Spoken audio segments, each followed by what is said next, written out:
नमस्कार दोस्तों, स्वागत है आप सभी का आपके अपने यूट्यूब चैनल स्काई सामान्य अध्ययन पर। दोस्तों, आज हम लोग बात करेंगे यहाँ पर 26 से 29 अप्रैल 2020 के महत्वपूर्ण करंट अफेयर्स की। दोस्तों, प्रीवियस करंट अफेयर्स हम लोग 25 अप्रैल तक पूरा कर चुके हैं। इस वीडियो में हम लोग बात करेंगे 26 से लेकर के 29 अप्रैल के महत्वपूर्ण करंट अफेयर्स। और दोस्तों, करंट अफेयर्स पर बढ़ने से पहले देखते हैं आज का इम्पोर्टेंट थॉट। दोस्तों, एक इंसान दो चीज़ों से सफल बनता है। हम लोग बोलते भी हैं किस्मत और दूसरी मेहनत। और दोस्तों, एकदम यहाँ पर क्लियर सी बात है कि किस्मत सबकी होती नहीं और मेहनत सबसे होती नहीं। दोस्तों, इस थॉट का मतलब ये हुआ कि आप किस्मत और मेहनत जो एक दूसरे को रिलेट करते हैं, तो इन पर सबसे ज़्यादा जो भरोसा है, जो आपके बस में है, वो आपकी मेहनत है। तो अपनी मेहनत पर आप भरोसा करिए, खुद पर आप भरोसा करिए, बाकी चीज़ें आप किस्मत पर छोड़ दीजिए और अनवरत आप प्रयास करते जाइए जिससे आपको सफलता मिल सके। चलिए दोस्तों, हम लोग बात करते हैं यहाँ पर आज के इस थॉट के साथ ही इम्पोर्टेंट करंट अफेयर्स की। दोस्तों, पहला क्वेश्चन है यहाँ पर, विश्व बौद्धिक संपदा दिवस 26 अप्रैल 2020 को जो कि मनाया गया, और उसका विषय रहा है innovated for a green future. तो दोस्तों, यहाँ पर विषय याद रखना है, innovate for a green future, विश्व बौद्धिक संपदा दिवस 26 अप्रैल 2020 का विषय। तो विश्व बौद्धिक संपदा दिवस मनाया कब जाता है दोस्तों? 26 अप्रैल को। और इस बार के लिए विषय क्या रहा? Innovate for a green future. ठीक है दोस्तों, वीडियो थोड़ा सा लंबा हो जाएगा, तो आप पूरे वीडियो को ध्यान से देखिएगा और इसकी PDF आपको वीडियो के डिस्क्रिप्शन में मिल जाएगी, वहाँ से डाउनलोड कर लीजिएगा। चलिए नेक्स्ट देखते हैं। दोस्तों, जीवन शक्ति योजना हाल ही में मध्य प्रदेश सरकार के द्वारा प्रारंभ की गई है। तो क्वेश्चन यहाँ पर साधारण सा बनेगा कि जीवन शक्ति योजना का संबंध किस राज्य से है? तो हमको याद रखना है मध्य प्रदेश राज्य से है। अब दोस्तों, अगर हम लोग बात करें जीवन शक्ति योजना का जो संबंध मध्य प्रदेश राज्य से, तो इसमें होगा क्या? तो हमको याद रखना है कि जीवन शक्ति योजना के तहत मध्य प्रदेश सरकार ने कहा है कि ऐसे क्षेत्रों में जो महिलाएं हैं वो एक स्वरोजगार अपना सकती हैं। किस प्रकार से? फेस मास्क बना करके। यानी ये योजना मास्क बनाने से रिलेटेड है और इसमें प्रति मास्क जो है वो 11 रुपये देने के लिए मध्य प्रदेश सरकार ने कहा है। तो हमको याद रखना है कि जीवन शक्ति योजना का संबंध मध्य प्रदेश सरकार से है, और इस योजना को अगर हम लोग रिलेट करें तो इसका मतलब हो जाएगा कि ये मास्क बना करके स्वरोजगार अपनाने से संबंधित है। तो क्वेश्चन यहाँ पर इतना सा बनाएगा कि जीवन शक्ति योजना का संबंध किस राज्य से है? तो हमको याद रखना है मध्य प्रदेश से। अब दोस्तों, मध्य प्रदेश को हम लोग टाइगर स्टेट भी बोलते हैं, नदियों का मायका कहलाता है मध्य प्रदेश राज्य, टाइगर राज्य तो कहलाता ही है, सोया राज्य मध्य प्रदेश को भी कहते हैं, और भारत का हृदय राज्य भी मध्य प्रदेश कहलाता है। ठीक है दोस्तों, नेक्स्ट क्वेश्चन देखते हैं।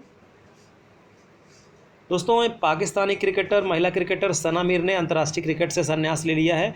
तो क्वेश्चन यहाँ पर साधारण सा बन जाएगा कि सना मीर, जिन्होंने हाल ही में अंतर्राष्ट्रीय क्रिकेट से संन्यास लिया है, का संबंध किस देश से है? तो हमको याद रखना है कि सना मीर कहाँ की महिला क्रिकेटर है? पाकिस्तान की महिला क्रिकेटर हैं। और दोस्तों, अगर हम लोग एक दिवसीय में बात करें 100 विकेट और 1000 रनों की का जो रिकॉर्ड है, तो उसमें प्रारंभिक जो 9 रिकॉर्ड है उसमें सना मीर का भी नाम आता है। तो हमको याद रखना है प्रसिद्ध क्रिकेटर रही सना मीर, जिन्होंने अंतर्राष्ट्रीय क्रिकेट से संन्यास ले लिया है, और इनका संबंध कहाँ से है? पाकिस्तान से है। दोस्तों, नेक्स्ट क्वेश्चन देखते हैं। दोस्तों, वर्चुअल कोर्ट के तहत अदालत में सुनवाई करने वाला देश का पहला राज्य उत्तर प्रदेश बन गया है। जी हाँ दोस्तों, इसके तहत क्या होगा? वीडियो कॉन्फ्रेंसिंग के जरिए केसेस की सुनवाई की जाएगी। तो हमको याद रखना है कि वर्चुअल कोर्ट के तहत अगर अदालत में सुनवाई करने की बात करेगा तो पहला राज्य कौन बना है? उत्तर प्रदेश बना है। तो इंपॉर्टेंट क्वेश्चन इसमें बनाएगा, वीडियो कॉन्फ्रेंसिंग के जरिए संबंधित जो मुकदमे हैं उनकी सुनवाई करने वाला राज्य कौन सा बन गया है? उत्तर प्रदेश बन गया है।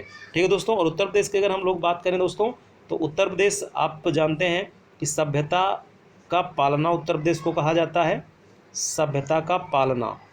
ठीक है दोस्तों, कुल खाद्यान्न उत्पादन में उत्तर प्रदेश राज्य टॉप पर है, और कैपिटल इसकी लखनऊ आप जानते हैं। जबकि यहाँ पर अगर हम लोग बात करें विधानसभा और विधान परिषद, लोकसभा और राज्यसभा सीटों की, तो दोस्तों विधानसभा सीटों की संख्या यहाँ पर है 404, जिसमें 403 प्लस 1, और विधान परिषद सीटों की संख्या है 100, जबकि लोकसभा की यहाँ पर 80 सीटें हैं और राज्यसभा की 31। तो सर्वाधिक लोकसभा, विधानसभा, विधान परिषद और विधानसभा सीटों वाला राज्य कौन सा है? उत्तर प्रदेश। योगी आदित्यनाथ यहाँ पर मुख्यमंत्री हैं और आनंदीबेन पटेल यहाँ पर राज्यपाल है, हमको याद रखना है। तो गवर्नर कौन है? आनंदीबेन पटेल। ठीक है दोस्तों, और अभी भी मैंने बताया कि उत्तर प्रदेश को आपको याद रखना है कि सबसे ज़्यादा कुल खाद्यान्न उत्पादन वाला राज्य भी है और सभ्यता का पालना भी उत्तर प्रदेश को कहते हैं। सभ्यता का पालना। ठीक है दोस्तों, नेक्स्ट क्वेश्चन हम लोग बात करते हैं। दोस्तों, ईरान ने अपना पहला जो सैन्य उपग्रह है नूर, वो प्रक्षेपित किया है। तो क्वेश्चन यहाँ पर साधारण सा बनेगा कि नूर नामक सैन्य उपग्रह किस देश से संबंधित है। तो हमको याद रखना है ईरान से। किससे संबंधित है दोस्तों? ईरान से। ईरान की बात करें हम लोग तो तेहरान राजधानी यहाँ पर है। ठीक है दोस्तों, जबकि करेंसी है ईरानी रियाल। मुद्रा हमको याद रखना है यहाँ पर ईरानी रियाल। और दोस्तों ये सैन्य उपग्रह है नूर, तो नूर क्वेश्चन बनाया गया यहाँ पर कि सैन्य उपग्रह नूर किस देश से संबंधित है। तो हमको याद रखना है किससे संबंधित है? ईरान से संबंधित है। चलो दोस्तों नेक्स्ट क्वेश्चन देखते हैं। दोस्तों, विलोकना नामक सर्च इंजन IITM केरल के द्वारा प्रारंभ किया गया है। अब विलोकना का मतलब यहाँ पर देखने से संबंधित है, तो संबंधित जो जानकारी है उनको उपलब्ध करवाने के लिए एक विलोकना नामक सर्च इंजन IITM केरल के द्वारा विकसित किया गया है। यानी Indian institute of information technology and management Kerala के द्वारा विकसित किया गया है कौन सा ऐप? विलोकना search engine. ठीक है दोस्तों, नेक्स्ट क्वेश्चन देखते हैं। दोस्तों, धन्वंतरी योजना असम सरकार से संबंधित है, जो कि दवाओं की होम डिलीवरी से संबंधित है। कोरोना वायरस का जो प्रभाव चल रहा है तो उसको देखते हुए हमको याद रखना है कि असम राज्य के द्वारा एक ये धन्वंतरी योजना प्रारंभ की गई है, जिसमें क्या किया जाएगा कि लोगों को असुविधा ना हो इसके लिए दवाओं को होम डिलीवरी की जाएगी। दवाओं की होम डिलीवरी यहाँ पर की जाएगी। तो क्वेश्चन इंपॉर्टेंट सा बनेगा यहाँ पर दोस्तों कि धन्वंतरी योजना का संबंध किस राज्य से है। तो हमको याद रखना है किससे? असम से संबंधित है। अब असम की बात करें हम लोग तो दिसपुर कैपिटल है, हमको याद रखना है दिसपुर। ठीक है दोस्तों, जबकि असम के ही गुवाहाटी में सबसे बड़ा शहर यहाँ पर गुवाहाटी में हमको याद रखना है गोपीनाथ बोरदोलाई अंतर्राष्ट्रीय हवाई अड्डा, गोपीनाथ बोरदोलाई। और दोस्तों असम की हम लोग अगर बात करें यहाँ पर असम की बात करें तो 26 जनवरी 1960 को असम राज्य का गठन हुआ 1960 को। और असम में CM वर्तमान में है सर्बानंद सोनोवाल। सर्बानंद सोनोवाल आपको याद रखना है। जबकि यहाँ पर राज्यपाल हैं जगदीश मुखी। गवर्नर कौन है दोस्तों? जगदीश मुखी। ठीक है दोस्तों, और असम राज्य में अगर हम लोग बात करें तो विधानसभा सीटों की संख्या यहाँ पर है 126। विधानसभा की सीटों की संख्या कितनी है? 126। जबकि लोकसभा सीटों की संख्या हमको याद रखना है 14 और राज्यसभा सीटों की संख्या यहाँ पर है 7। दोस्तों, असम को पूर्व का ज्योतिष भी कहा जाता है। क्वेश्चन हमसे इंपॉर्टेंट यहाँ पर बनाएगा कि पूर्व का ज्योतिष कहा जाता है, तो हमको याद रखना है असम राज्य को पूर्व का ज्योतिष। जबकि असम का पुराना नाम कामरूप भी है। तो क्वेश्चन पूछा जा चुका है कि असम को पुराना नाम, तो हमको याद रखना है कामरूप। जबकि पूर्व का ज्योतिष भी असम राज्य को कहा जाता है। ठीक है दोस्तों, और असम के ही जोरहाट में, ध्यान रखिएगा, असम के ही जोरहाट में इंस्टीट्यूट है केंद्रीय वर्षा वन अनुसंधान संस्थान। तो जोरहाट में याद रखना है केंद्रीय वर्षा वन अनुसंधान संस्थान कहाँ पर? जोरहाट असम में। और असम में ही एक स्थान है दोस्तों बर्नीहाट। यहाँ पर हमको याद रखना है केंद्रीय जो बांस तकनीकी संस्थान है उसकी स्थापना बर्नीहाट में की गई है। कहाँ पर? असम में। ठीक है दोस्तों, तो धन्वंतरी योजना का संबंध किससे है? असम राज्य में दवाओं की होम डिलीवरी से। नेक्स्ट क्वेश्चन देखते हैं दोस्तों, कोविड-19 के लिए प्लाज्मा थेरेपी को सफलतापूर्वक करने वाला देश का जो पहला सरकारी अस्पताल है इलाज के लिए वो बन गया है KGMU Lucknow, king George medical university Lucknow. तो क्वेश्चन यहाँ पर बनाएगा कि कोविड-19 के इलाज के लिए प्लाज्मा थेरेपी को सफलतापूर्वक शुरू करने वाला देश का पहला गवर्नमेंट हॉस्पिटल कौन सा बन गया है? तो किंग जॉर्ज मेडिकल यूनिवर्सिटी यानी KGMU लखनऊ बन गया है। तो इंपॉर्टेंट क्वेश्चन है दोस्तों, इसको जरूर याद रखिएगा। नेक्स्ट क्वेश्चन देखते हैं दोस्तों, अभी हाइड्रोजन ईंधन के जरिए कार और बस परियोजना का जो शुभारंभ है वो लेह और नई दिल्ली के मध्य NTPC द्वारा किया गया है, नेशनल थर्मल पावर कॉरपोरेशन के द्वारा किया गया है। इसमें प्रारंभ में 10 कारों को जो है यहाँ पर चिन्हित किया गया है, चलाया जाएगा। इसके तहत की एक पर्यावरण अनुकूलन जो है ये पूरा प्रोजेक्ट तैयार किया गया है। तो हमसे क्वेश्चन यहाँ पर बना सकता है कि हाइड्रोजन ईंधन आधारित कार और बस परियोजना का शुभारंभ किसके द्वारा किया गया? तो NTPC के द्वारा। या स्थान पूछ लेगा आपसे कि कहाँ से कहाँ के लिए, तो लेह से नई दिल्ली के लिए। ठीक है दोस्तों, नेक्स्ट क्वेश्चन की हम लोग बात करते हैं। दोस्तों, भारतीय मध्यम दूरी की धाविका झूमा खातून पर 4 वर्ष का प्रतिबंध लगा दिया गया है। ये डोप टेस्ट में पॉजिटिव पाई गई हैं, तो आपको याद रखना है कि झूमा खातून। तो क्वेश्चन यहाँ पर बनाएगा कि झूमा खातून का संबंध है, तो ये धाविका हैं। ठीक है दोस्तों, रेसर हैं, तो इनको याद रखना है। अब यहाँ पर क्योंकि डोप टेस्ट की बात आई है तो वाडा की बात करेगा। वर्ल्ड एंटी डोपिंग एजेंसी, और हम आपको बताया गया था कि इसका हेडक्वार्टर कहाँ पे है, मॉन्ट्रियल। ठीक है दोस्तों, कनाडा के मॉन्ट्रियल में वाडा का हेडक्वार्टर है, world anti doping agency. Next question देखते हैं दोस्तों पिच ब्लैक युद्धाभ्यास जो कि भारत और ऑस्ट्रेलिया के मध्य होता है, ये वायुसेना का अभ्यास है। इसको निरस्त कर दिया गया है क्योंकि कोविड-19 का जो प्रभाव है वो लगातार बढ़ रहा है, इसमें कोई भी कमी नहीं आ रही है, तो इसको देखते हुए ये निरस्त कर दिया गया है। तो हमको याद रखना है पिच ब्लैक युद्धाभ्यास जो है वो वायुसेना का अभ्यास है, भारत और ऑस्ट्रेलिया के मध्य होने वाला, जिसको कि निरस्त कर दिया गया है। ठीक है दोस्तों, अब वायुसेना की बात आई है तो कमेंट बॉक्स में कमेंट करिएगा, वर्तमान में भारतीय वायुसेना प्रमुख कौन है, वायुसेना प्रमुख कौन है। ठीक है दोस्तों, वैसे तो आपको सभी सेनाओं के प्रमुखों को याद रखना है, लेकिन वायुसेना के प्रमुख को आपको कमेंट बॉक्स में कमेंट करना है।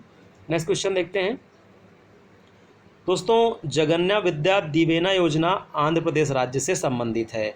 अब आंध्र प्रदेश के अगर आंध्र प्रदेश राज्य पे हम लोग बात करें तो जगन मोहन रेड्डी यहाँ पर जो वर्तमान सीएम है उन्होंने ही ये जगन्या विद्या दिवेना योजना प्रारंभ की है।